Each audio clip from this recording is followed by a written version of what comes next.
Hello friends, today we will discuss about the histology of oral cavity, that is lip and tongue, under following headings. First we will see introduction to oral cavity, divisions, boundaries, lip and tongue, then taste buds. As you know, the oral cavity is divided into two parts, vestibule and mouth cavity proper. When you open the mouth like this shown in picture, it shows two parts, vestibule and mouth cavity proper. Vestibule is a slit-like space between the lips, cheeks and teeth with gums. So it has lips and cheeks externally, teeth and gum internally, opens outside by a oral fissure, that is the opening of the mouth that you can see. So you can see here vestibule, or simply remember as the place where you put the brush while brushing your teeth. Then lips are musculolabial folds surrounding the oral fissure. They are covered by the skin outside, by the mucous membrane inside, and contain a muscle called as orbicularis oris. Cheeks lie on the lateral side of the oral cavity. They contain a muscle called as buccinator, and inside they are covered by mucosa.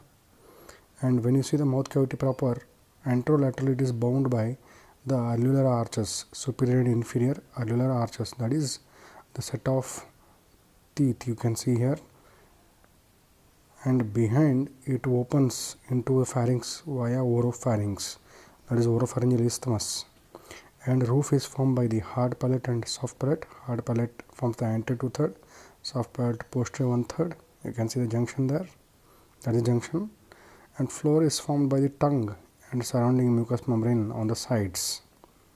When you see the floor of the mouth, it is formed by the tongue, that is anterior 2/3 of the dorsal surface of the tongue. And when you reflect the tongue, you will see these things: frenulum linguae, lingual fold, sublingual papilla. And when you see reflect the tongue, you will see a midline mucosal fold connecting the tongue to the floor of the mouth, that is covered by mucous membrane. A muscle is there called as mylohyoid, that is frenulum linguae. On either side of the frenulum linguae, you will see a serrated mucosal fold, that is called as plica fimbriata. It is serrated, and in between the frenulum linguae and plica fimbriata you will see deep lingual veins, and you also see sublingual papilla where submandibular duct opens. Roof of the mouth, as already told, formed by hard palate and soft palate.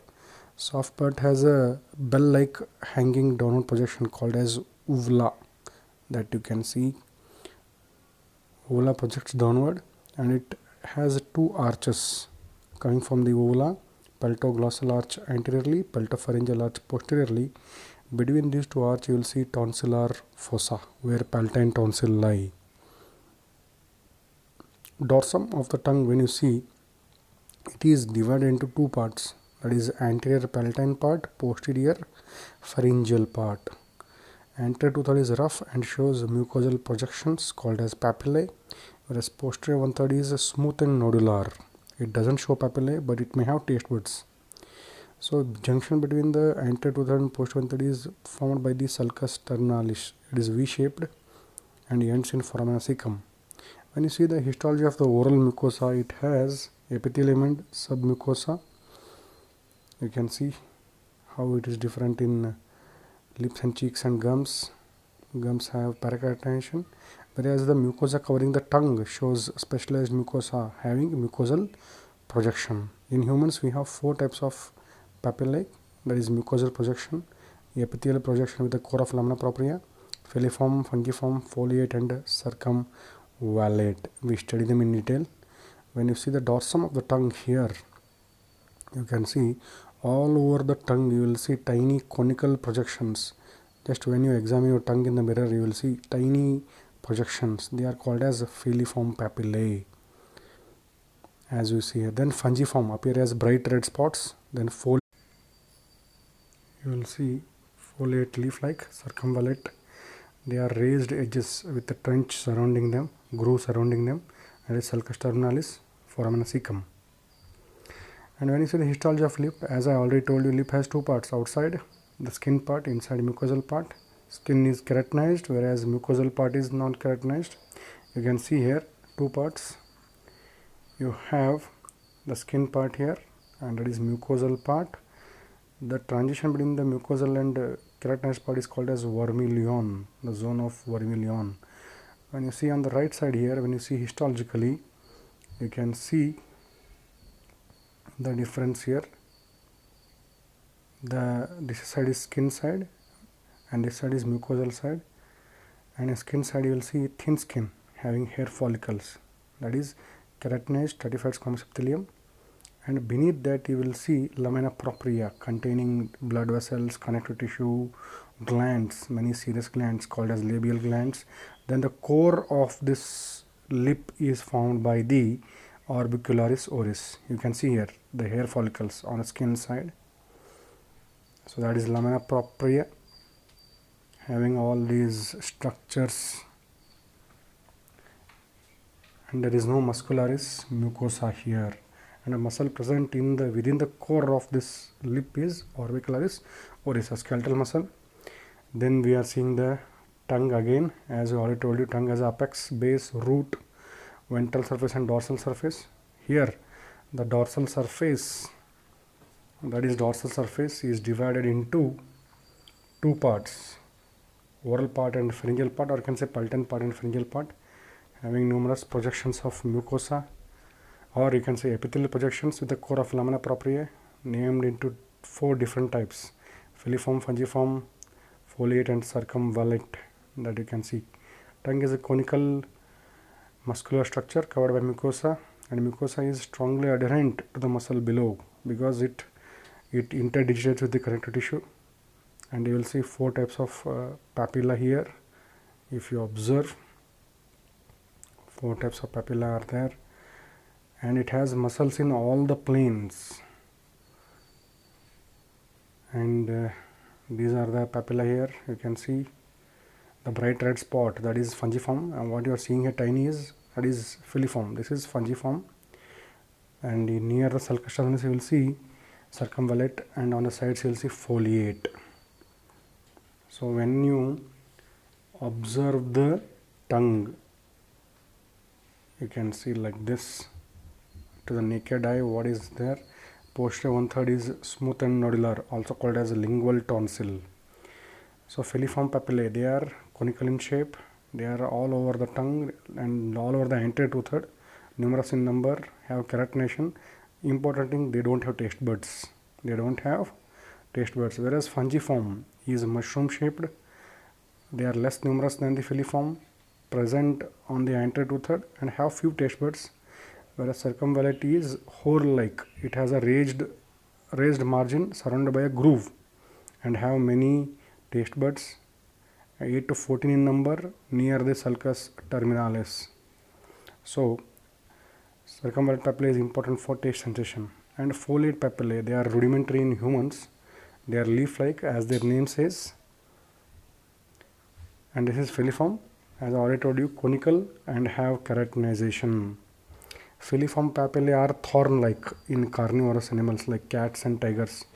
They have thorn like or cornified surfaces. This is circumvallate. You can see the trench surrounding them, having taste buds. Taste buds are the receptors for gustatory function, that is the taste function. And you can see how the ventral surface of tongue is that, lingulum, frenulum, plica fimbriata. Tongue is a highly mobile organ used for mastication, that is manipulating food, speech, thermoregulation. So these are the different functions along with the taste sensation. So we discussed about the filiform papilla. Remember the 5 points here. Filiform papilla are conical in shape, they are numerous, they are present all over the anterior 2/3. Keratinization is significant, they don't have taste buds. Filiform papillae doesn't have any gustatory function, they have only masticatory role. Means they help in detecting the texture of the food mainly. Fungiform papillae, they are mushroom shaped, far less numerous than the filiform. They may be keratinized or non-keratinized, but they have few taste buds, as you can see here. You can note down here on the either side, you can see those are the taste buds. Those are the taste buds containing different cells. I told you taste buds are receptors for taste or gustatory function. Circumvallate papillae, they are extremely large circular papillae with a groove surrounding them, 8 to 14 in number, present near the sulcus terminalis and they have numerous taste buds. You can see there, you can see the groove there. Yes, groove surrounding them, and one behind that you can see the groove there, a raised edge surrounded by a circular groove. So this is a raised margin and groove is on either side. This is in a cross section you are seeing, and also here cross section with histology you are seeing. That is the groove on either side where the saliva will mix with the food and be exposed to these taste buds on lateral surface. And you can see numerous serous glands within the lamina propria, one oblong glands, and you can note down this table for the all these three papillae which are significant. Foliate is rudimentary in human adults. And coming to taste buds, they are, I told you, receptor for the taste, oval multicellular structures, and they have different cells with a pore, and they are supplied by the gustatory nerves. Anterior 2/3 of the tongue is supplied by chord tympani, posterior 1/3 of the dorsal face is by glossopharyngeal, that is developmental innervation. You can see taste buds are like this. Numerous cells are there, gustatory cells, subventricular cells, basal cells. So, and when you observe the tongue under the microscope, it looks like this. That's the dorsal surface you are seeing numerous conical structure, those are filiform, and here you can see fungiform, and core of the tongue is formed by the muscle, skeletal muscle. This is the ventral surface. You can see ventral surface, that is smooth, not showing any papillae or mucosal projection. And when you observe under 10x, you can see this is the panoramic view, and here you can see the filiform papillae with keratinization. Filiform have a masticatory function, not gustatory. As you come behind, you are seeing fungiform, which have gustatory function, and as you go behind, you can see circumvallate there, large one. And core of the tongue is formed by the skeletal muscles. Tongue has 8 muscles, 4 intrinsic and 4 extrinsic skeletal muscles. You can see arranged in all the planes. This is the ventral surface, has only stratified squamous epithelium, which is non-keratinized, that is mucosa. That is how you see. And if you go under 40x, you can see here, this is the filiform papilla. You can see significant keratination is there, stratified squamous epithelium is there, and as you go behind, you are seeing the broad this fungiform papillae. This is still filiform. You can see as you go here, you can see the broader, the surface becomes broader, that is fungiform with taste buds. And here you can see the core is formed by the muscles, skeletal muscles with peripheral nucleus, cylindrical muscle fibers, blood vessels are there, glands are there, one of the glands, and you can see the ventral surface, just a stratified squamous non-keratinized epithelium. There are no projections on the ventral surface. You can see projections only on the anterior 2/3. Thank you.